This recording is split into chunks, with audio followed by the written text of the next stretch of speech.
तो का हार्दिक स्वागत है। ओम ज्ञानतिमिरान्धस्य ज्ञानञ्जनशलाकया चक्षुः। जय श्री कृष्ण चैतन्य प्रभु नित्यानंद श्री अद्वैत गदाधर श्रीवासादि भक्तवृंद। हरे कृष्णा कृष्णा कृष्णा हरे हरे, हरे राम राम हरे हरे। हरे कृष्ण।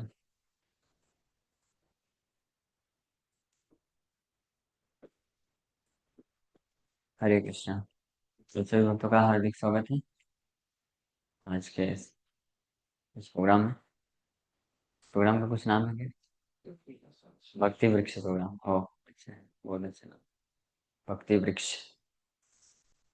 तो हम लोग लास्ट टाइम चर्चा कर रहे थे ना, क्या चर्चा कर रहे थे?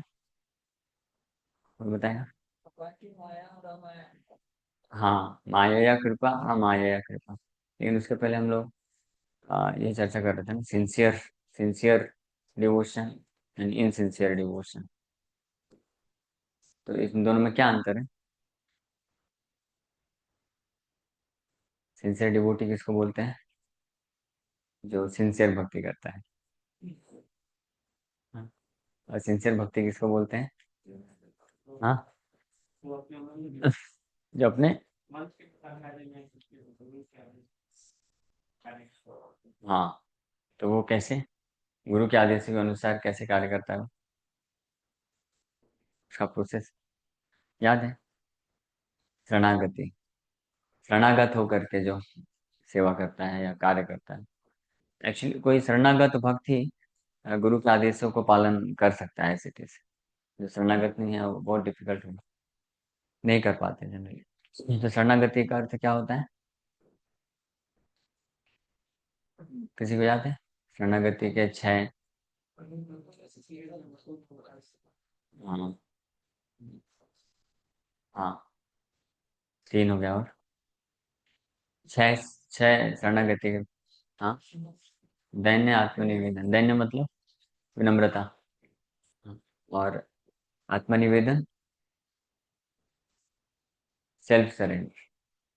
आत्मनिवेदन के जितने भी हैं, जो है इसके भजन भक्तिनाथ ठाकुर लिख करके समझाए। हाँ, आत्मनिवेदन तो यह पाठ करी होइनु परम सुखी। आत्मनिवेदन आपके चरण कमलों में करता हूँ, यानी जो भगवान के चरण कमलों में आत्मनिवेदन करेगा वो परम सुखी को प्राप्त कर ले। ये आत्मनिवेदन का अर्थ है मानस गेह जेह, मानस गेह देहा जो किशोर मोर हरपिला तुआ पदे नंद किशोर, ये है आत्मनिवेदन अर्थ। आत्मा, आत्मा refer to body mind soul. आत्मा के सात अर्थ हैं, तीन या चार अर्थ तो आप लोगों ने सुना होगा। किसी ने नहीं सुना? आत्मा के, आत्मा अर्थ, आत्मा का अर्थ इसको दिखाता हूँ। चैतन्य चरितमृत मध्य लीला में महाप्रभु बताते हैं आत्मा शब्द है, आत्मा, आत्मा शब्द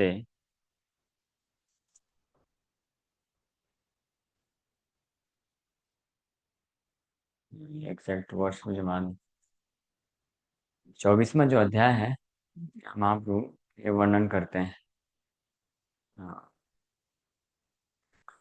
हाँ, आत्मा रामस्य मुनियो निर्ग्रंथिरपि उरुक्रम, ये जो श्लोक है इसका 61 डिफरेंट मीनिंग्स वहाँ देते हैं। तो ये चैतन्य चरितमृत मध्य लीला में महाप्रभु बताते हैं 24वें अध्याय का 11 नंबर श्लोक में। आत्म शब्द ब्रह्म देह मन यत्न धृति बुद्धि स्वभाव ऐसा अर्थ प्राप्ति। आत्म शब्द के ये सात अर्थ हैं। एक तो ब्रह्म, ब्रह्म मीन्स स्पिरिचुअल, जो हम जानते हैं, हम ब्रह्मास्मि, मैं शरीर नहीं, मैं आत्मा। तो आत्मा का ये एक अर्थ है। आत्मा का दूसरा अर्थ है देह, शरीर, है ना? इंटरेस्टिंग है ना? पहली बार कौन लोग सुन रहे हैं? पहली बार सुन रहे हैं? हाँ, तो आप लोग बहुत आश्चर्यचकित रह गए होंगे ना। आत्मा का अर्थ शरीर भी होता है। हम तो आज तक ये सुने थे कि मैं शरीर नहीं, मैं आत्मा हूँ। अभी महाप्रभु बता रहे हैं शरीर भी, आत्मा का अर्थ शरीर भी होता है। तो इसको कैसे समझेंगे? कोई समझा सकता है? हाँ। नहीं नहीं, मटेरियल बॉडी बोल रहे हैं हम आप। देह, देह मतलब मटेरियल बॉडी। और इतना ही नहीं बोल रहे, मन, मन भी। आत्मा शब्द है, ब्रह्म देह मन, यत्न, इंडेवर जो करते हैं वो भी आत्मा कहलाता है। आत्मा का एक अर्थ होता है यत्न। तो आत्मा का क्या अर्थ होता है? थोड़ा मेरे को पेट में दिक्कत है, इससे ऐसे एडजस्ट करना पड़ता है। तो आत्मा का अर्थ सेल्फ होता है। सेल्फ सुना है? आत्म साक्षात्कार को इंग्लिश में क्या बोलते हैं? Self realisation. यानी आत्मा का अर्थ क्या है? सेल्फ। अब सेल्फ क्या होता है? हमारा रियल सेल्फ तो है ब्रह्म, स्पिरिचुअल। लेकिन जो अपने आप को आइडेंटिफाई करता है, जैसे अगर मैं अपने आप को शरीर से आइडेंटिफाई कर रहा हूँ, तो इसलिए आत्मा को शरीर भी बोला जाता है। मैं अपने आप को मन से आइडेंटिफाई कर रहा हूँ कि मैं मन हूँ, अहम मनो अस्मि। तो अहम जो शब्द है उसको बोलते हैं आत्मा। तो अहम ब्रह्म अस्मि, ये मेरे वास्तविक पहचान है कि आत्मा ब्रह्म है। आत्मा मतलब सेल्फ। इसलिए तो आत्म हत्या, आत्महा, सुन, is killing his own self, आत्महा, आत्महा। किसको आत्महा बोला गया है? हाँ, जो ये मनुष्य जीवन प्राप्त करके किस एब्सोल्यूट ट्रुथ की इंक्वायरी नहीं करता, उसको आत्महा बोला गया है, कि अपने आप को मार रहा है। और सेल्फ, तो इसलिए जो मन से आइडेंटिफाई करता है, इसलिए मन को भी आ, बोलते हैं। मतलब मन भी होता है। तो महाप्रभु अभी क्लियर है ना? आत्मा का अर्थ, क्यों आत्मा का अर्थ ब्रह्म भी है, देह शरीर भी है, मन भी है। और यत्न, इंडेवर, हम लोग जो इंडेवर मतलब जो प्रयास करते हैं, तो हम अपने आप को आइडेंटिफाई करते हैं। जब कोई व्यक्ति कुछ प्रयास करता है तो उसको लगता है मैंने किया। तो इसलिए आत्मा अर्थ यत्न भी। और धृति, आप लोग बोल रहे हैं, धृति मतलब फॉर्मनेस, डिटर्मिनेशन, दृढ़ निश्चय, उसको भी आत्मा बोलते हैं। और बुद्धि को भी आत्मा बोलते हैं, स्वभाव, नेचर, ये सात अर्थ हैं। ये जो अध्याय है ना, बहुत ही इसको क्या बोलेंगे, इंग्लिश में ऑसम बोलते हैं। तो ऐसा है ये चैप्टर, मध्य लीला चैतन्य चरितमृत, चैप्टर 24। इस अध्याय को अगर कोई बड़े ध्यान से पढ़ेगा, हाँ, तो वो कृष्ण के प्रति अनायास आकर्षित हो जाएगा। कृष्ण के प्रति वो अनायास स्वाभाविक रूप से आकर्षित हो जाएगा। वो रह नहीं पाएगा फिर कृष्ण के बिना। हम्म। आप में से कितने भक्त लोग चाहते हैं कृष्ण के बिना रहना? कृष्ण के बिना नहीं रहना चाहते ना? नहीं, कृष्ण ही हमारे एकमात्र बन जाए object of our love, devotion, service, attachment, affection, whatever it is, जो भी है हमारे पास, कृष्ण ही बन जाए।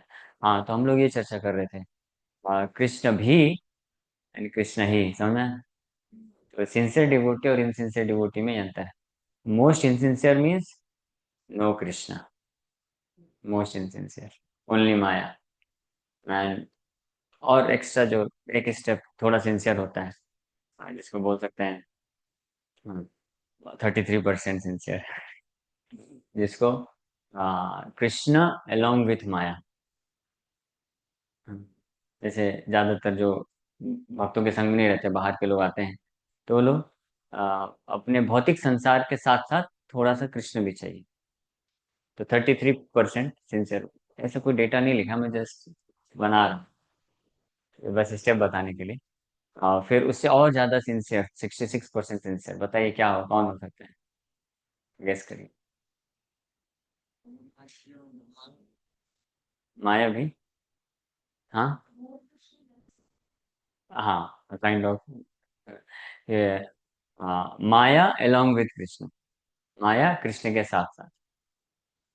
तो जो पहला कैटेगरी है, केवल माया। दूसरा कैटेगरी है, दूसरा कैटेगरी है कि माया, नहीं नहीं, कृष्ण भी। हाँ, और तीसरा कैटेगरी है माया भी। पहला कैटेगरी है माया ही, दूसरा कैटेगरी कृष्ण भी, और तीसरा इससे ऊपर का कैटेगरी माया भी। अंतर समझ में आ रहा है ना? कृष्ण भी से ऊपर है माया भी। और चौथा है टॉप मोस्ट 100% सिंसियर, मतलब कृष्ण है। समझ गए? आपको इंटेलिजेंट है। तो आप में से कितने भक्त लोग फर्स्ट कैटेगरी में? कोई नहीं। Second category? कोई नहीं। Third category? मैं पूछ रहा हूँ कितने भक्त लोग हैं, मैं ये नहीं पूछ रहा हूँ कितने भक्तों की इच्छा है। क्वेश्चन समझ में आया ना? ये दोनों में अंतर है। कि इच्छा है वो सेकंड क्वेश्चन होने वाला था मेरे, लेकिन शायद आपने सेकंड क्वेश्चन समझ लिया। फर्स्ट कैटेगरी, फर्स्ट कैटेगरी मालूम है आपको? माया ही, फिर कृष्ण भी, माया भी, और फोर्थ कैटेगरी में कौन कौन है?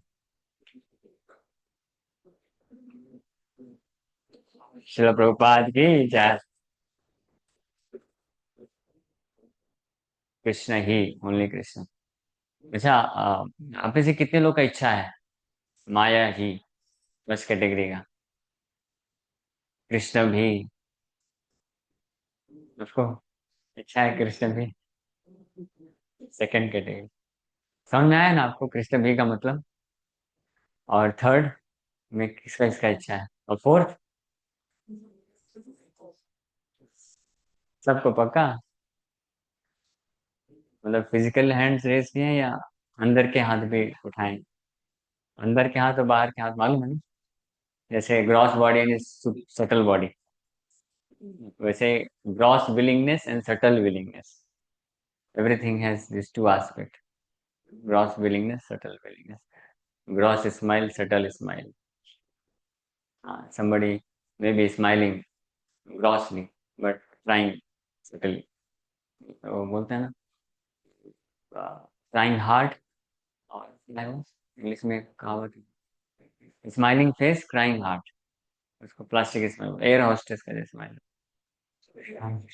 अंदर से बहुत फ्रस्ट्रेटेड रहती है, और लेकिन बाहर से स्माइल दिखाना ही पड़ेगा, जॉब है तभी तो पैसा मिलता है।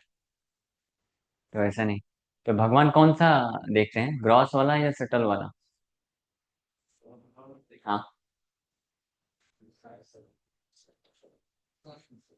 दोनों देखते हैं भगवान। यस, कभी कभी दोनों देखते हैं, कभी कभी केवल एक ही देखते हैं, सटल। हाँ, आ, जो बाहर के होते हैं, जो मतलब एसोसिएशन में नहीं है, जिनको ज्ञान नहीं, तो भगवान उनका जो है दोनों देखते हैं। और अगर ग्रॉस भी हुआ तो चलेगा, अरे आया तो कम से कम हाथ तो ऊपर किया, देखो बस सेलिब्रेट। अंदर से तो कुछ और ही है, लेकिन कम से कम आया तो मंदिर में घंटी बजा रहा है। एक छोटा बच्चा भी होगा, उसे हाथ ऊपर कर देगा, वो पता नहीं किस लिए किया, भगवान उसको एज्यूम कर लेगा, नहीं देखो सरेंडर कर रहा है। लेकिन specially one who is taking initiation, जिसने दीक्षा ले लिया है, तो भगवान फिर अगर वो ऐसे ऐसे खूब करता है, कीर्तन में खूब जंप करता है, लेकिन भगवान अंदर से देखते हैं, देखो सोया पड़ा है। हाँ, तो भगवान का जो कैलकुलेशन है ना, वो बहुत ही मतलब डायनेमिक है, उनके फॉर्मूले चेंज होते रहते हैं। इनपुट डालने से फॉर्मूला चेंज हो जाता है, इसलिए उसके बेसिस पे आउटपुट आता है। तो सिंसियर डिवोटी मतलब ये जो फोर्थ कैटेगरी हम बताएं, कृष्ण ही केवल, उसको सिंसियर, 100% सिंसियर डिवोटी बोलते हैं। तो अब भगवान जो कृपा भी करते हैं, वो इसके अनुरूप करते हैं। जो 100% सिंसियर, तो भगवान बोलते हैं ठीक है, मैं भी आपके प्रति 100% सिंसियर। अगर 66% सिंसियर, तो हम बोलते हैं 66% सिंसियर मैं भी रहूंगा। और अगर 33%, तो वहां 0%, 0%। उसको बोलते हैं भगवान की सिंसियर मर्जी, हाँ माया और माया कृपा। तो आपको से कोई बता सकता है कि भगवान के जब अमाया कृपा या माया कृपा, माया कृपा अमाया कृपा में क्या अंतर है?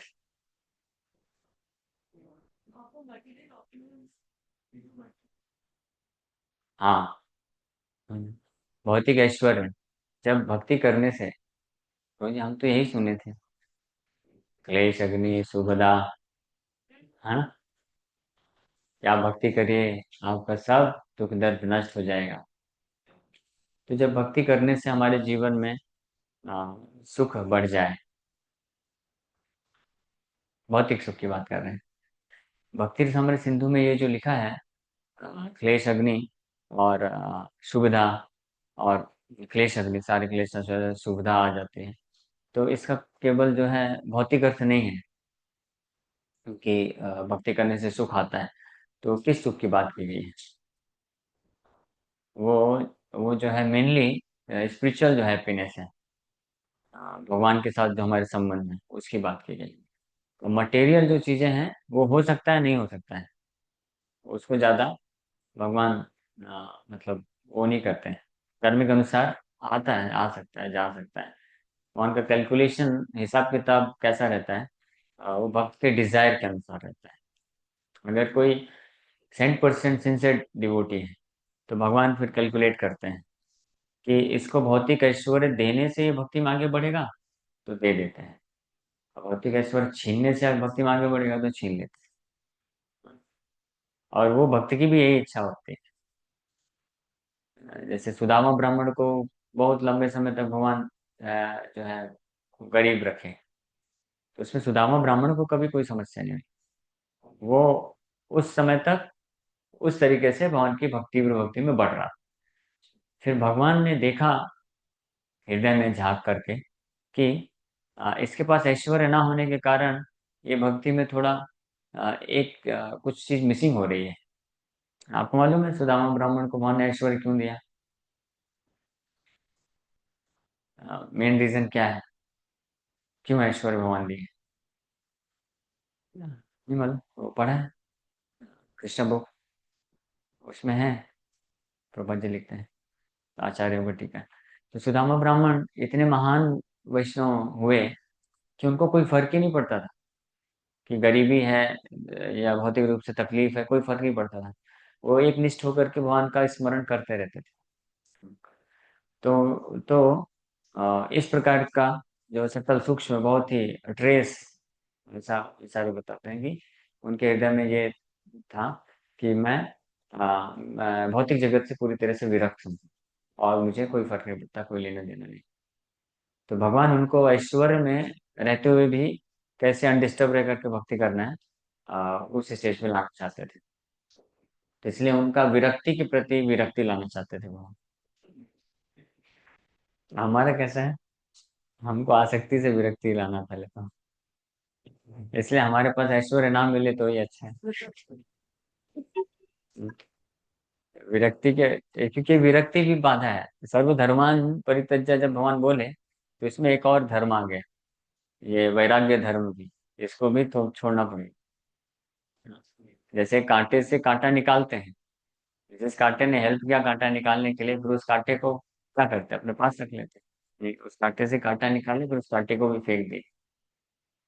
उसी प्रकार से भौतिक संसार का कोई भी हम जो जो वस्तु है या कोई भी चीज इस्तेमाल करके हम भगवान के प्रति आसक्ति विकसित करते हैं, तो उस वो जो प्रोसेस है, उससे भी आसक्त नहीं रहने देना चाहते भगवान। एकमात्र आसक्ति भगवान अपने से रखना चाहते हैं। कलयुग में इसलिए चैतन्य महाप्रभु की बड़ी विशेष कृपा हुई कि हमको कोई अन्य प्रोसेस ही नहीं दिया गया।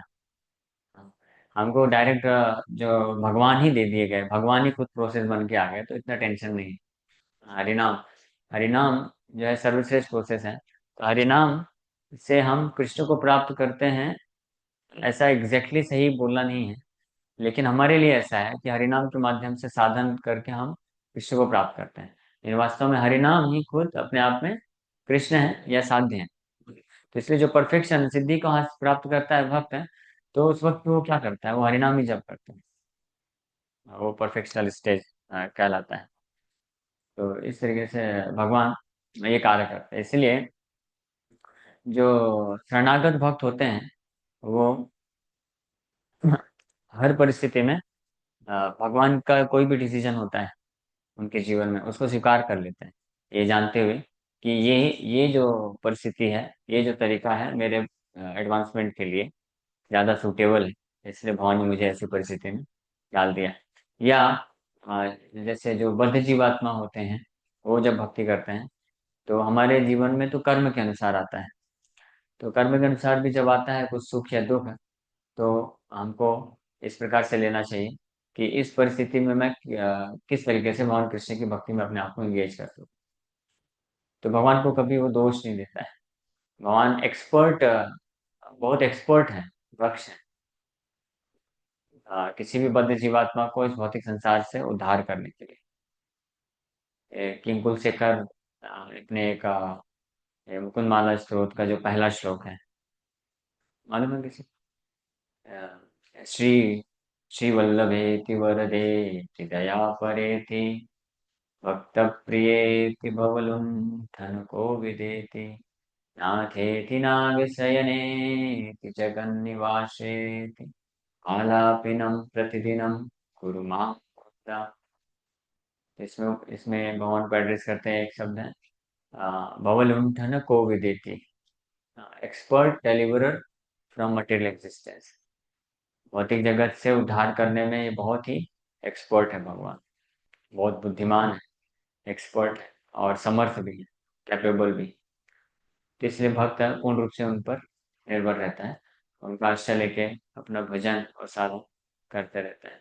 कभी कभी ऐसी परिस्थिति हो सकती है, किसी भक्त को लगता है, लग सकता है कि मेरी ऐसी विपरीत परिस्थिति है, मैं इस परिस्थिति में अच्छे से भजन भी नहीं कर पा रहा हूँ, तो भगवान मुझे इस परिस्थिति से क्यों नहीं निकाल देते। हाँ, लेकिन वो हमको ऐसा लगता है कि हम इसमें भजन नहीं कर पा रहे। तो जो सिंसियर डिवोटी होते हैं कभी ऐसी परिस्थिति में फंस जाते हैं जहाँ पे वो किसी विशेष प्रकार से भगवान का सेवा करना चाहते हैं, लेकिन वो कर नहीं पाते। तो लेकिन इसके कारण उनके हृदय में ये तीव्र इंटेंसिटी बढ़ती जाती है कि मुझे वो सेवा करना है, वो सेवा करना है। जैसे क्वारंटाइन हो गया था, तो जो भक्त बहुत उत्साहित रहते हैं प्रचार करने के लिए, बुक डिस्ट्रीब्यूशन के लिए, तो उनके लिए बड़ी समस्या हो गई थी। दिल्ली के मधुसुंदरपुर जानते हैं, जो बहुत ही अच्छे बुक डिस्ट्रीब्यूटर है। क्वारंटाइन में उनको मंदिर में रहना पड़ा बस खड़ी करके, तो उनको बहुत बेचैनी होती थी। तो महाराज को बार बार जाके बोलते थे, मैं बस लेके जाऊं क्या, मैं बस लेके जाऊं क्या। महाराज बोलते थे रुको रुको रुको, अभी क्वारंटाइन है, गवर्नमेंट जेल में डाल देगी। तो ऐसे ही फिर जो थोड़ा सा जो है वो हुआ, खुला, तो फिर महाराज खुद ही बोले ठीक है बस लेके जाओ। हाँ, लेकिन एक लेटर में लिख के जाओ, सबका नाम साइन करा के दो कि आप लोग अपनी इच्छा से गए हो। इसमें इस्कॉन का कोई वो नहीं, कार्रवाई ना की जाए। हमारा बहुत सरल स्वभाव है, लेकिन इस्कॉन को बचाने के लिए ऐसा करवाए। तो भक्त लोग बड़े खुश हो, हाँ महाराज बिल्कुल हमारा कुछ भी हो जाएगा महाराज, कोई इस्कॉन का नहीं, हम अपना हम स्वतंत्र, हमको जाने दीजिए बस साइन करके। नहीं तो फिर कल को कुछ होगा तो इस्कॉन को पकड़ लेंगे ना, इस्कॉन वाले जैसे। तो वो नहीं रुक पा रहे थे। तो ऐसे ऐसे भक्तों को क्वारंटाइन के टाइम पे बहुत ही तीव्र हृदय में इच्छा होती थी कि हम बाहर निकले जाएं। तो ये भी एक भगवान का तरीका होता है भक्त के प्रति इंटेंस डिजायर को बढ़ाने के लिए। कभी कभी ऐसे भी करते हैं, थोड़ा तकलीफदायक होता है। जैसे दिल्ली के ही टेम्पल प्रेसिडेंट मोहन रूपा प्रभु, वो इतना प्रवचन करते थे, उनका गला वो हो गया, मतलब बंद हो गया। कंप्लीट रेस्ट करने के लिए बोल दिया डॉक्टर ने, तो 6 महीने तक कुछ बोल नहीं सकते थे हम, मुंह से आवाज ही नहीं निकलती थी, जपा भी अंदर ही अंदर करना पड़ता था। तो फिर 6 महीने के बाद जैसे ही आवाज निकला, तो बिल्कुल बिंदास शेर की तरह दहाड़ते हुए फिर वापस से प्रवचन चालू करते हैं। हाँ, जानते हैं हम लोग मोहन को। तो ऐसा भगवान का आलिंगन रहता है। जैसे अभी आपके प्रभु जी लोग, तो उनका इतना उत्साह रहता है, प्रचार करना है, बुक डिस्ट्रीब्यूशन करना है, और जहाँ भी थोड़ा सा प्रयास करते हैं फिर से पकड़ के खींच देते हैं। तो कुछ लोग ऐसे रहते हैं। एनीवे, लेकिन वो बहुत अच्छे तरीके से, पॉजिटिव तरीके से ले रहे हैं। ठीक है, इसमें कृष्ण की कुछ इच्छा है, कृष्ण हमको कुछ सिखाना चाहते हैं, कृष्ण हमको और इंटेंस बनाना चाहते हैं। और शशि तरूर प्रभु बहुत अच्छे से उनको संभालते हैं। मैं भी रूम पार्टनर हूँ प्रभु जी, मैंने देखा है। तो ये सच में बहुत डिफिकल्ट होता है। जो भक्त जो सेवा कर सकता है, जिसके प्रति उसको इंस्पिरेशन रहता है, अगर किसी कारणवश वो करने को ना मिले तो ये बहुत फ्रस्ट्रेटिंग हो जाता है। फ्रस्ट्रेट मतलब करता है। हाँ। तो बट ये कहीं ना कहीं भगवान उस भक्त को आ, और अपने प्रति उसको क्लोज लेके आने के लिए ऐसा करते हैं, और उसका इंटेंसिटी बढ़ जाता है। तो इस प्रकार से भगवान मदद करते हैं। तो अगर हमारे अंदर ये सिंसियर डिजायर बस होती है भगवान को समर्पण करने की, तो भगवान निश्चित रूप में वो भक्त को मदद करते हैं।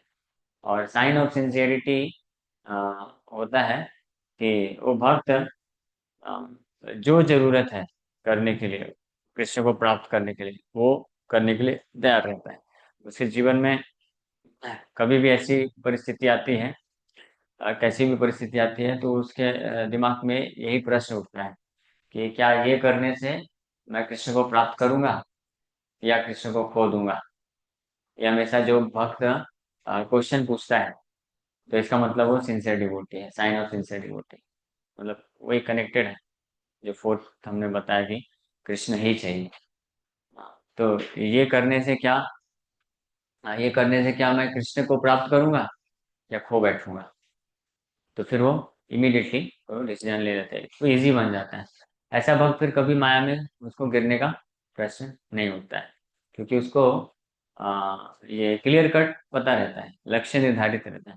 लेकिन जो कृष्ण भी या माया भी की कैटेगरी में होते हैं, तो विचलित होने की संभावना रहता है। जैसे ऐसी कोई परिस्थिति आ गई कि जिसमें कृष्ण तो नहीं जा रहे पूरी तरीके से, माया भी मिल रही, तो क्या नुकसान है। जैसे मान लीजिए ये है टेस्ट, एक टेस्ट होता है।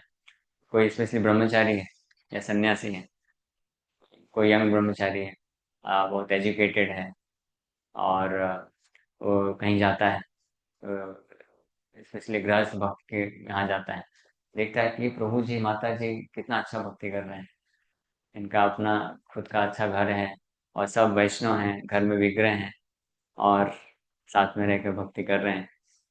तो ये भी इतना बुरा नहीं है ना। है ना? तो इसका मतलब वो फोर्थ कैटेगरी से थर्ड या सेकंड कैटेगरी में आ गया, कि हाँ मतलब कृष्ण भी हैं, थोड़ा माया भी है। हाँ। लेकिन अगर जो जिसके दिमाग में हमेशा ये है कि नहीं कृष्ण ही चाहिए केवल, नहीं ये तो ठीक है, अच्छा है, बहुत अच्छा घर है, सब कुछ वैष्णव एटमोसफेयर है, घर में डीटीज भी हैं, और टाइम टू टाइम वैष्णव लोग आते हैं, प्रोग्राम करते हैं, सब कुछ। हाँ, लेकिन इसके अलावा भी बहुत सारी चीजें होती है ना। हाँ, तो इमीडिएटली वो कैच कर लेता है, नहीं नहीं नहीं। हाँ, ये अच्छा नहीं, ये एक अननेसेसरी इंटेंगलमेंट। जो भी है, कुछ तो माया में गिरना ही पड़ेगा। है कि नहीं, सही सही बात है ना। इसलिए जो हमारे अनमैरिड डिवोटीज है, कितने अनमैरिड डिवोटीज हैं। महेश को है, हरि बोल। तो जो अनमैरिड डिवोटीज हैं, उनको बहुत ही ऐसा डिटरमाइंड हो जाना चाहिए। कौन सी कैटेगरी में। हाँ, फोर्थ कैटेगरी में, कि कृष्ण ही केवल। तो ऐसा जो डिटरमाइंड रहेगा, तो वो कभी माया में नहीं गिर सकता है। माया के आकर्षण आएंगे भी, और भक्तों के पास माया के आकर्षण इसी तरीके से आते हैं, कि हाँ अच्छा है, भक्ति भी हो रहा है, सब कुछ अच्छा है, वो डिवोटी है, हम भी डिवोटी हैं, साथ में बैठ के कृष्ण बुक पढ़ेंगे, साथ में मिलकर प्रचार करेंगे। और इतना ही नहीं, जैसे कुछ यूथ डिवोटीज होते हैं, तो वो लोग मतलब जिसको काउंसलिंग करते हैं, फ्रेंडशिप हो जाती है धीरे धीरे। तो कुछ गलत नहीं करते, जैसे बाहर हैं तो वो लोग, बाहर वाले लोग तो क्या है, रोमांस करते हैं। लेकिन एक डिवोटी माता जी, डिवोटी प्रभु जी, वो लोग रोमांस नहीं करेंगे, रोमांटिक बातें नहीं होंगी, कृष्ण की ही बातें होंगी। हाँ। लेकिन कोई अगर सिंसियर डिवोटी होगा ना, तो इमीडिएटली कैच कर लेगा कि यहाँ पे केवल कृष्ण ही नहीं है, कृष्ण तो है, और कृष्ण ही सेंटर में है, कृष्ण ही सेंटर में है, लेकिन सरकमफेरेंस में भी कुछ और चीजें भी हैं। मतलब माया भी है। हाँ, तो इसलिए कृष्ण ही सेंटर में है, ये भी सफिशिएंट नहीं। हाँ, ये ध्यान रहना चाहिए। ये मैं इसलिए बता रहा हूँ क्योंकि एक्सपीरियंस कर चुका हूँ। मतलब पर्सनली नहीं, जिन लोगों को प्रचार कर रहे हैं उनका एक्सपीरियंस से बता रहे हैं। ये प्रभु जी हमारे सेंटर में कृष्ण ही थे, कृष्ण ही हैं, कृष्ण ही रहेंगे। तो मैं इमीडिएटली बोला सेंटर में तो ठीक है प्रभु, सरकमफेरेंस में कौन था? वो भी इम्पोर्टेंट है कि नहीं? हाँ। आप जनरली हम लोग जब नए नए जुड़ते हैं भक्ति में, तो हमको यही प्रचार किया जाता है ना, या हम भी प्रचार यही करते हैं कि कृष्ण को केंद्र में रख के सब कार्य करो। हाँ। लेकिन जैसे हम ग्रो करते हैं तो वास्तव में ऐसा भी नहीं है। मतलब ये अच्छा है, बुरा नहीं है। मैं जैसे आपको बता रहा हूँ, मतलब कृष्ण ही का मतलब क्या होता है, ये भी ठीक है, अच्छा है। कृष्ण को ही केंद्र में रख के आप स्टडीज करिए, जॉब करिए, सब कुछ करिए। जैसे कल एक प्रश्न पूछा गया था इंटरव्यू में, तो मैंने उत्तर भी उसी हिसाब से दिया क्योंकि उसमें सब बहुत सारे नए ऑडियंस है। लेकिन अगर कोई यूथ डिवोटी होता है जो सिंसियर है, इस पे दीक्षा ले लिया है, अगर वो पूछता है कि प्रभु जी क्या करूँ, जॉब और भक्ति मैनेज नहीं हो रही है, तो फिर उसको भ्रमित नहीं करने का कि कृष्ण को केंद्र में रख के करो। छोड़ दो भाई, है कि नहीं? लेकिन नए लोग हैं, अभी भक्ति 2 4 माला 8 माला 10 माला कर रहे हैं, दीक्षा अभी नहीं लिए हैं, थोड़ा थोड़ा प्रगति कर रहे हैं, तो उनको आप बोलेंगे तो लोग डर जाएंगे ना। तो इसलिए उनको ये बोलना जरूरी है कि कृष्ण को केंद्र में रखो और बाकी सारी चीजें करो साथ में। लेकिन अगर कोई डिटरमाइंड है, ये डिटर्मिनेशन शो करता है कि नहीं, मैं प्रभु जी इसी लाइफ में सोच रहा हूँ, बहुत हो गया, बहुत सारे जन्म मैंने कृष्ण को खो दिए। यानी वो किस कैटेगरी का डिवोटी है? वो कई जन्मों में ऑलरेडी ये सब कर चुका है, आया भक्ति किया और ऐसे ऐसे माया भी या कृष्ण भी की कैटेगरी में रह के निकाल चुका है। अब वापस से उसको माया भी और कृष्ण भी की कैटेगरी में मत डालो, है ना। और साथ ही साथ में अपने लिए भी हमको ये जानना चाहिए, हमें से जितने भी भक्त, यहाँ पर कितने भक्त हैं 16 माला करते हैं डेली? सब लोग करते हैं मैक्सिमम। तो जो भी 16 माला कर रहा है, और इसमें से जिन्होंने दीक्षा, कितने भक्तों का हो चुका है? दीक्षा हो चुका है। तो सोचिए, तो जिनका भी दीक्षा हो गया है, एक्चुअली में दीक्षा, अगर वास्तविक मायने में देखा जाए तो जो फोर्थ कैटेगरी के हैं उनके लिए दीक्षा है। लेकिन प्रभुपाद जी बहुत दयालु हैं और ये मूवमेंट को एक्सपेंड करना है ज्यादा से ज्यादा। हाँ, तो इसलिए उस उसको ध्यान में रखते हुए दिया जाता है, जो थोड़ा भी स्पार्क दिखा है तो उसको दीक्षा दे दो।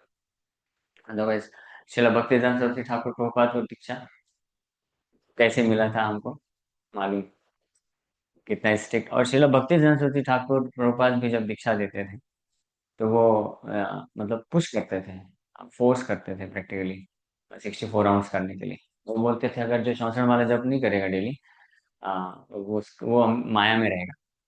मतलब ये दिमाग से ये कृष्ण भी और माया भी वाला जो चीज है वो नहीं जाएगा, नहीं जाएगा। पूरी तरह से कृष्ण को ही प्राप्त करना है, ये चेतना विकसित नहीं हो पाएगी। इसलिए उनके कैलकुलेशन के अनुसार वो बोलते थे कि one who doesn't chant 64 rounds is a fallen soul, ऐसा वो बोलते थे। लेकिन हम लोग भाग्यशाली हैं श्रील प्रभुपाद जी की कृपा से, that he allowed us. Okay ठीक है, करो, मेरे पे बाकी छोड़ो। लेकिन इसमें कंडीशन है, मालूम है क्या कंडीशन है? इसमें एक ही कंडीशन है कि फिर हमको प्रभुपाद को पूरी तरीके से पकड़ के चलना पड़ेगा। अगर कोई प्रभुपाद को इस्कॉन को छोड़ के जाता है तो फिर वो एक्सपेक्ट नहीं कर सकता है कि 16 माला पे कृपा मिल जाएगी। हाँ, फिर मुश्किल है। और कोई नाम मात्र के लिए अगर है भी इस्कॉन में, जय प्रभुपाद बोलता है, लेकिन इंस्ट्रक्शन फॉलो नहीं करता है स्ट्रिक्टली, तो वो उसको भी एक्सपेक्ट नहीं करना चाहिए। तो इसलिए शास्त्र की वाणी, प्रभुपाद जी की वाणी में कभी कंट्राडिक्शन नहीं हो। शास्त्र बोलते हैं until unless one has developed complete love for Krishna, he cannot go back home back to God। वो जा नहीं सकता है। और कृष्ण कृष्ण का जो स्टैंडर्ड है, मन मना भव मत भक्तो, ऑलवेज थिंक ऑफ मी, तब आप मुझे प्राप्त कर सकते हो। सर्वधर्मान परित्यज्य माम एकम शरणं, तो वो गलत नहीं हो सकता है।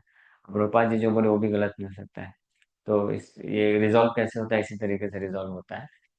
फिर उस भक्त को कम्प्लीटली प्रभुपाद जी को सरेंडर करना चाहिए। ये प्रभुपाद जी जो बोले उसको स्ट्रिक्टली पालन करना।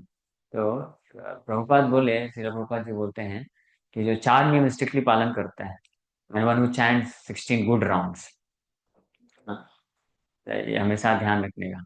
Prabhupada said 16 rounds no, he said 16 good rounds and 4 regulatory principles strictly, जो पालन कर सकता है। तो अ, अ, वो निश्चित रूप में इसी इसी जन्म में भगवान के धाम जाएगा, इसमें कोई डाउट नहीं है, इसमें कोई संशय नहीं। लेकिन हमको वो स्ट्रिक्टली 4 रेगुलेटरी प्रिंसिपल और 16 गुड काउंट चैंटिंग करने के लिए फिर जो करना पड़े वो अन्य चीजों को भी करना पड़ेगा।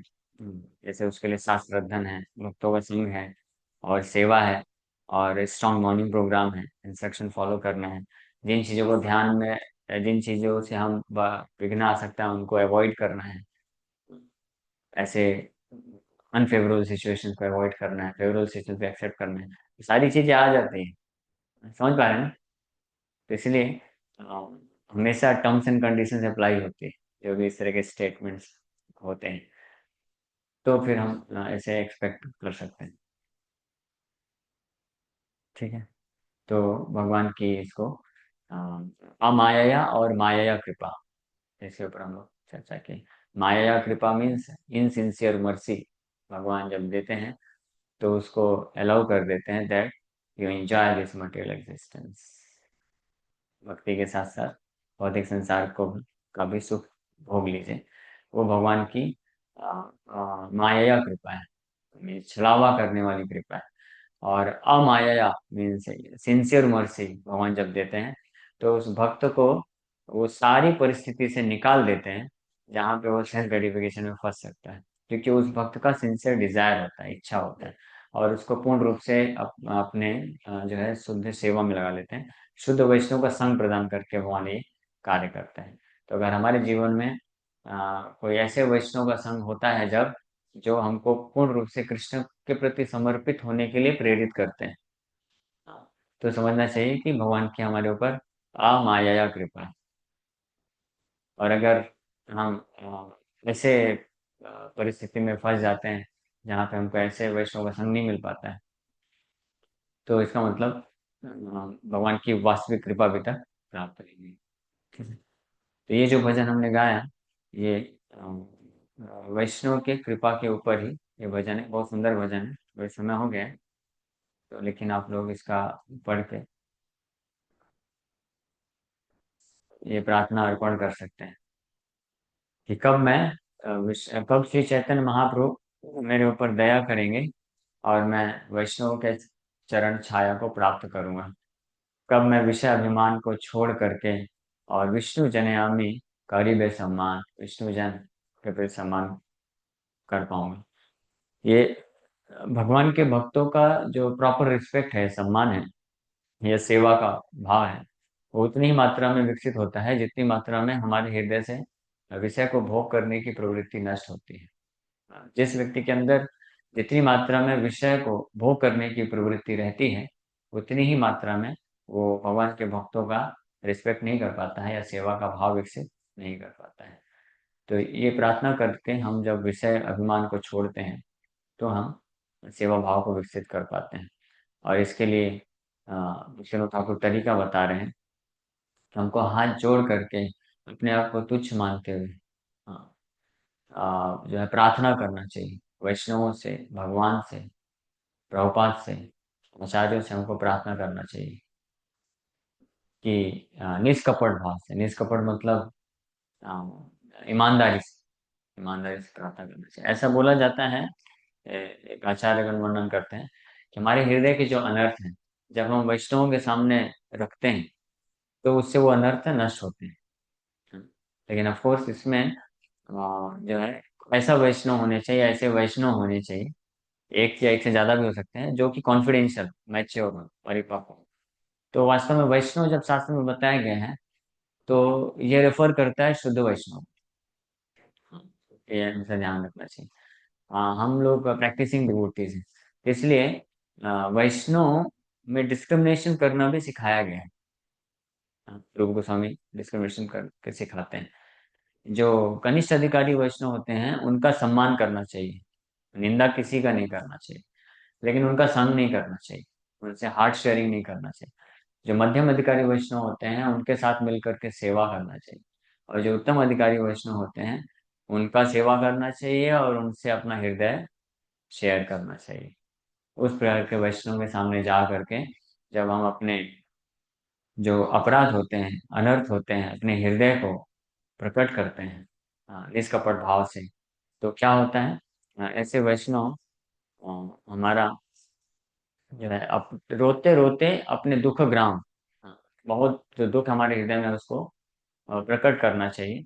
और फिर वो हमारे लिए कृष्ण से जो है प्रचुर मात्रा में प्रार्थना करते हैं, इंस्ट्रक्शन भी देते हैं, गाइडेंस भी देते हैं और प्रार्थना भी करते हैं। प्रार्थना में बहुत शक्ति है, क्योंकि वैष्णवेरा आवेदन कृष्ण दया में है, कृष्ण बहुत दयालु है। किसी वैष्णव के द्वारा जब आवेदन प्राप्त करते हैं, प्रार्थना प्राप्त करते हैं, तो वो निश्चित रूप में ऐसे पतित व्यक्ति के प्रति अपनी कृपा दृष्टि को प्रदान करते हैं। और इसीलिए भक्तिविनोद ठाकुर निवेदन कर रहे हैं वैष्णव के चरणों में कि कृपा करी संग लहा ये अकिंचन है। आप कृपा करके ये अकिंचन पापी को अपने साथ लेकर चलिए, साथ साथ लेकर चलिए। तो हमारा इतना सौभाग्य है कि हमको मांगने की आवश्यकता नहीं पड़ी, प्रभुपाद जी खुद ही बोले, catch my dhoti I will take you back to God. हाँ, भक्ति ठाकुर तो इतना प्रार्थना कर रहे हैं वैष्णवों से, वैष्णव चरणों में प्रार्थना कर रहे हैं कि मुझे साथ में लेके चलिए। प्रभुपाद जी बोल रहे हैं पकड़ लो ना, मैं तो लेने के लिए तो आया हूँ, लेके जाने के लिए। तो इसके बावजूद भी अगर हम नहीं पकड़ते हैं, हाँ, तो फिर हमसे बड़ा दुर्भाग्यशाली और कोई नहीं हो सकता है। इसलिए प्रभुपाद जी बोले कि जो इस्कॉन से कनेक्ट हो गए, दे आर वेरी फॉर्चुनेट। जो नहीं जुड़ पाए, नहीं जाने इसकी महिमा को, वैल्यू को, तो वो लोग बहुत अनफॉर्चुनेट हैं। लेकिन जो इस्कॉन से कनेक्ट होने के बाद और फिर छोड़ के चले जाते हैं या इस कृपा का पूरा लाभ नहीं उठाते हैं, दे आर मोस्ट अनफॉर्चुनेट। तो हमको मोस्ट अनफॉर्चुनेट नहीं बनना चाहिए, we should become most fortunate. Hari बोल, हरे कृष्णा। किसी वक्त का कोई प्रश्न है क्या? हाँ, हाँ ब्रो। गीता भगवान बताते हैं अर्जुन को तस्मात् सर्वेषु कालेषु मामेव स्मरेषु रसः मय्यार्पितमं बुद्धि महाविशेष। ये कौन से कहते हैं? चार। ये तस्मात् सर्वेषु कालेषु है ना, माम स्मरण है, ये टॉप मोस्ट कैटेगरी कृष्ण है, यस। क्योंकि स्मरण है इसमें, भगवान स्मरण बोल रहे हैं, और सर्वेषु कालेषु। तो दूसरा प्रश्न है, जब अर्जुन कहते हैं कि मेरा मन नहीं लगता है, तो भगवान उसको कहते हैं अप्रचरण की कौन से वैराग्य से बुद्धि। अब वैराग्य का प्रैक्टिस आपने तो बताया कि सर्वधर्म को जिसमें भगवान को कुछ नहीं है। हाँ, तो वैराग्य प्रैक्टिस करेगा तो पहले मन जो है आसक्ति में फंसा है तो वहां से निकल के आएगा, और फिर वैराग्य में ना फंस जाए इसलिए कृष्ण के चरण कमलों में आसक्त हो जाना चाहिए। नहीं तो वैराग्य में फंस जाएगा ना कि मैं बहुत बड़ा वैरागी हूँ। अगर ये भावना भी आ गया, मैं बहुत बड़ा वैरागी हूँ, मैंने ये किया है, वो किया है, तो हृदय में कौन है, वो चीज आ गया ना, कृष्ण नहीं आया। हाँ, तो माया का अर्थ क्या है? जो कृष्ण नहीं है वो माया है। हाँ, तो कृष्ण के अलावा सब कुछ माया है। तो ये चाहे तो इस भौतिक संसार में जो सो कॉल्ड अच्छा है, अच्छा चीज भी, हाँ, वो भी माया में आता है। ऐसा धर्म भी जो कृष्ण के प्रति पूर्ण रूप से आसक्ति को विकसित करने के लिए मदद नहीं करता है, वो भी माया है। इस प्रकार के धर्मों को त्याग देना चाहिए। ठीक है, और कोई प्रश्न है? देहात्म मुक्ति क्या होता है? हाँ, ठीक है। देहात्म बुद्धि, देहात्म बुद्धि से ऊपर उठने के लिए कृष्ण बुद्धि विकसित करना चाहिए। कृष्ण बुद्धि आ जाएगी तो देहात बुद्धि निकल जाएगी। ये कृष्ण का मैं दास हूँ। देहात बुद्धि मतलब अपने आप को शरीर समझना। जब अपने आप को शरीर समझता है तो अरे ये सब मेरी प्रजा है ना। प्रजा मतलब कंट्रोल करते हैं जिनके ऊपर, बच्चे हैं, ये मेरे बच्चे हैं, ये मेरी पत्नी है, ये मेरा संसार है, मेरा घर है, ये मेरा राज्य है, या ये सारी चीजें इसको बोलते हैं। लेकिन जब जानेगा कि कृष्ण बुद्धि आएगी कि नहीं ये सब कृष्ण का है और मैं भी कृष्ण का ही हूँ, तो कृष्ण के लिए सब कुछ इस्तेमाल करना चाहिए, तो ध्यान बुद्धि से अपने आप ऊपर उठ जाएगा। यस।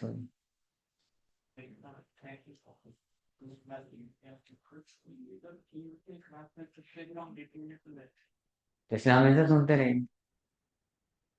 सही बात है। मैंने, हाँ, मैं जब क्लास में बोलता, आप सुनने की बात कर रहे हैं, मैं जब मैं बोलता हूँ तो मेरा उत्साह रहता है, इसलिए मैंने क्लासेस बढ़ा दिया, 7-8 क्लासेस कर दिया दिन।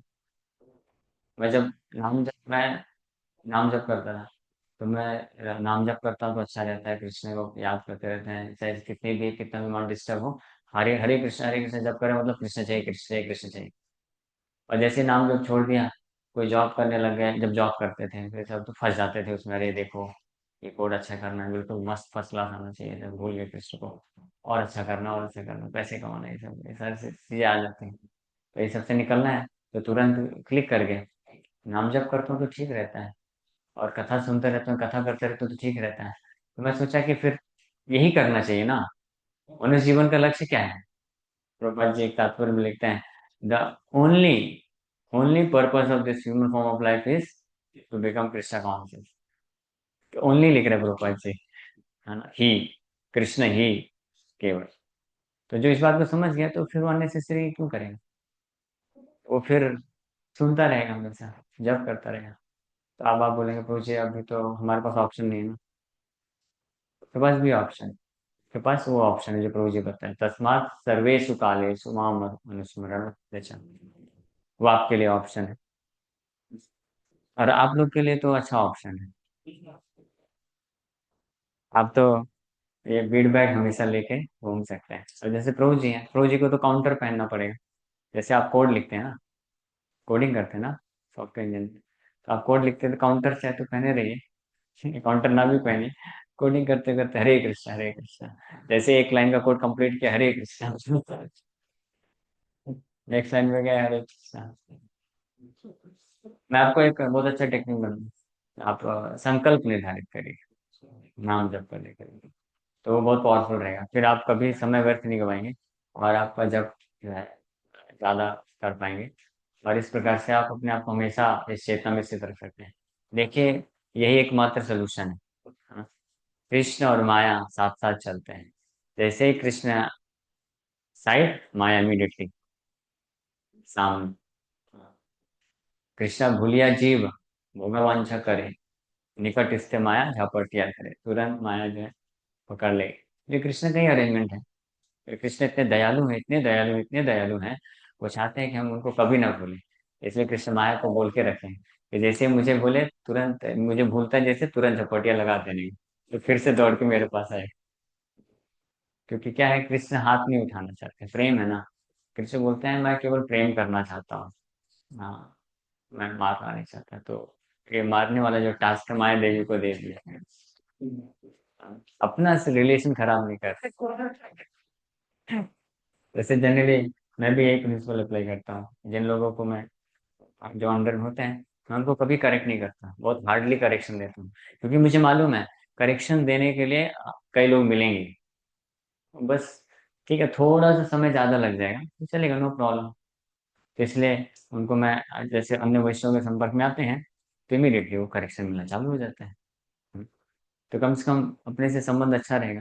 तो फिर जब आएगा तो बोलेंगे हाँ, इसलिए प्रभु आप ट्राई करो ना, आपको ऐसे नहीं करना चाहिए, देख लो कितना लोग धुलाई करते हैं संसार में। हाँ प्रभु जी, ये लोग इतना बोलते हैं, आप ही बहुत धुलाई कर दिया करो, अच्छा रहेगा। नहीं नहीं, मेरे को आता नहीं है। नहीं आता है, कर सकते हैं, लेकिन मुझे मालूम है मैं करूंगा तो फिर वही स्थिति होने वाली है। इसलिए ये मैनेजर का रोल है, मैनेजर को करेक्शन करना होता है। ब्राह्मण मतलब नो करेक्शन, केवल शास्त्र पे करेक्शन, फिलोसफी में करेक्शन करेगा, लेक्चर देगा तो पूरा स्पष्ट बता देगा। But, तो एनीवे, तो मैं ये बता रहा था, तो भगवान कृष्ण ऐसे कार्य करते हैं। कृष्ण कृष्ण कभी किसी भी असुर का वध नहीं किया, मालूम है आपको? हाँ, पूतना, अघसुर, बकासुर, इसको कौन मारा? हाँ, भगवान विष्णु ने, मालूम है ना आपको? आचार्यगण बताते हैं, भगवान उनको उनके द्वारा वध कराते हैं। कृष्ण तो केवल पूतना मैया का दूध पिए, मैया आई है दूध पिए। विष कौन पिया? शिव जी पिए। और प्राणवायु कौन हरा? भगवान विष्णु हर लिए। कृष्ण इस प्रकार से कार्य करते हैं, तो ये अच्छा ही है। तो हम जिस क्षण भूल जाते हैं, अभी तो अगली क्लास है क्या? आए नहीं ना? क्वेश्चन आंसर ले सकते हैं फिर 5-10 मिनट। तो जिस क्षण हम भूल जाते हैं कृष्ण को, इमीडिएटली माया कैप्चर कर लेती है। तो इसलिए हमको ये पश्चाताप करने के बजाय, ये पश्चाताप कि मैं 2 घंटे 4 घंटे भजन करता हूँ या पढ़ता हूँ या श्रवण करता हूँ तो अच्छे से रहता हूँ, और बाकी समय में वापस से माया में फंसने के चांस रहता है। अ, ये पश्चाताप करने के बजाय ये डिटरमाइंड हो जाना चाहिए कि बाकी ऐसा कोई समय हम छोड़े ही नहीं कि जब कृष्ण को छोड़ दें। हाँ, तो बेस्ट रहेगा ये, बल्कि अच्छा है प्रभु जी। अगर अ, हमारी ऐसी अगर परिस्थिति है कि थोड़ा सा भी भक्तों के संग से दूर गए, थोड़ा सा भी कृष्ण का जो है भजन कम किया, मतलब 16 से कम तो नहीं करना है, मतलब मैं अपनी बात बता रहा हूँ, टू बी वेरी फ्रैंक। कुछ लोग बोलते हैं कि आप इतना माला कैसे कर लेते हैं, तो मैं क्लियर बोलता हूँ, मैं अगर 64 राउंड से कम करूंगा तो फिर पूरा मन डिस्टर्ब हो जाता है, माया के थॉट आने लग जाते हैं। जब 64 माला 80 माला जप किया, अच्छे से 7-8 क्लास लिया, मस्त बिंदास अच्छा रहता है। हाँ, तो ऐसा एक्सपीरियंस हुआ, फिर डेली क्यों ना करें। और ये कोई बड़ी बात नहीं है, जैसे कोई गृहस्थ भक्त होता है 8 घंटे 10 घंटे जॉब करता है, तो हम वही चीज है, वही थे ना, जॉब ही था, जॉब या जॉब। हमारे पास और है क्या, मॉर्निंग प्रोग्राम किया, प्रसाद लिया, और उसके बाद फिर दिन भर जब अगर सेवा है तो थोड़ा बहुत तो सेवा कर लो, और क्लासेस है तो आधे घंटे की क्लासेस है, कोई बड़ी बात नहीं है। हाँ, कोई भी कर सकता है। इसलिए जो अनमैरिड है उनको पूरा डिटरमाइंड होना चाहिए कि इस लाइफ में विवाह नहीं करेंगे, तो जॉब नहीं करना पड़ेगा, जपा कर सकते हैं अच्छे से फिर। नहीं तो फिर बहुत बेलना पड़ेगा। तो ये रिस्पॉन्सिबिलिटी से भागने वाली बात नहीं है, इसको इसकी एस्केपिज्म बोलते हैं ना कुछ लोग, बट ये एस्केपिज्म नहीं है, ये बुद्धिज्म है। इंटेलिजेंट, इंटेलिजेंट इसको बोलता है। क्या नेसेसरी मैं अपना टाइम समय क्यों बर्बाद करूं। हाँ, सही बात है कि नहीं। डिटरमाइंड है ना, कोई प्लान तो नहीं कर रहे। अगर किसी को थॉट आए कभी विवाह करने का तो क्लास से एक ले लेंगे। नहीं सच में, ये मैं रियली बोल रहा हूँ। हाँ, कि आप देखेंगे कोई भी, चाहे प्रभुपाद जी हैं कोई भी है, आचार्य ने हमको यही बोला है कि अगर चांस मिलता है किसी को तो उनको इसका लाभ उठा लेना चाहिए।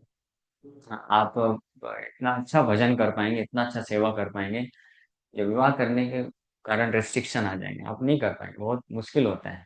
ये सत्य बात, मतलब ये निंदा वाली बात नहीं कर रहा हूँ मैं। ये सही है कि नहीं प्रभु जी।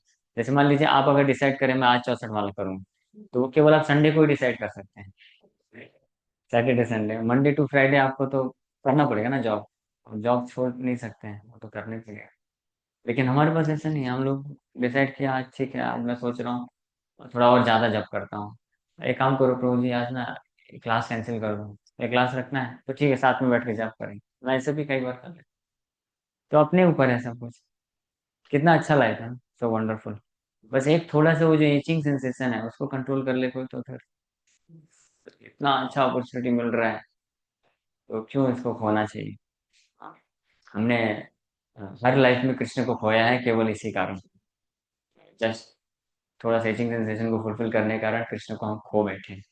इस लाइफ में ऐसा सेक्रीफाइस बुद्धिमानी नहीं है, मतलब कुछ थोड़ी सी चीज को प्राप्त करने के लिए इतने कृष्ण को खो देना बुद्धिमानी है क्या। नहीं। कृष्णानंद गुरु को जानते हैं आप लोग, कृष्णानंद गुरु चौपाटी के, आप जानते हैं। तो वो एनआईटी कुरुक्षेत्र में पढ़ाने जाते थे, सेफ्रॉन में ही उस वक्त का नीट था फाइनेंशियल टेम्पर। तो वहाँ के प्रोफेसर लोग इनको बोलते थे, वाह आप कितने आप कितने त्यागी हैं, आपने सब कुछ त्याग दिया, कितने महान हैं। तो जो बोले नहीं नहीं नहीं नहीं, मैं महान नहीं हूँ, आप लोग महान हैं। तो साहब बोले हम लोग महान हैं कैसे। बोले देखो मैंने तो कुछ चीजों को त्यागा बहुत कुछ पाने के लिए, लेकिन क्या समझ गया, वेरी नाइस। लेकिन आपने कुछ चीजों को पाने के लिए बहुत कुछ त्याग दिया, इनफैक्ट सब कुछ। मैंने कुछ चीजों को त्यागा सब कुछ पाने के लिए, कृष्ण सब कुछ है, तो उनको पाने के लिए मैंने कुछ चीजें त्यागा, ज्यादा क्या त्यागा है। बस विवाह नहीं किया और पैसे त्याग दिए, लड़की त्याग दी, यही त्यागा है ना, बस हो गया। ये क्या है, ये तो सबके पास है, कृष्ण सबके पास नहीं है। कृष्ण को पाने के लिए त्याग है। और आप मेरे से ज्यादा त्यागी, क्योंकि आपने कृष्ण जो सब कुछ है उन्हीं को त्यागा। अच्छा, वो समझ नहीं पा रहे थे कि ये हमारी प्रशंसा कर रहा है कि नहीं। एक्सपर्ट तरीके से, हाँ।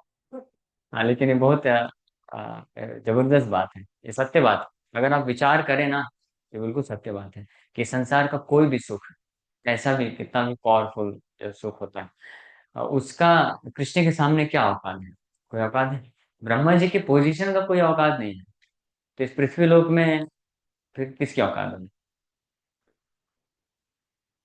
कोई ऐसा जॉब जिसमें मान लो 5 लाख रुपए महीने कमा रहा है, कृष्ण के सामने कोई कंपैरिजन है? मान लो आप 10 घंटे जॉब कर रहे हैं और 10 घंटे जॉब कर रहे हो, दोनों में से कौन सा श्रेष्ठ है? अभी ये मत बोलना कि प्रभु जी वो जॉब करके भी तो मैं कृष्ण को ही समर्पण, उस कृष्ण की सेवा के लिए लाऊं। लेकिन अगर आपके पास बेस्ट ऑप्शन है डायरेक्ट कृष्ण की सेवा करो तो, हाँ, बाकी लोग डिस्करेज नहीं हो रहे ना, चलेगा ना? सॉरी, माफ करिएगा मुझे, लेकिन मैं 4-5 लोगों को देखा तो मैं थोड़ा बोल दिया। बट जो फैक्ट है तो फैक्ट है, ये एक्चुअली ये सबके लिए है।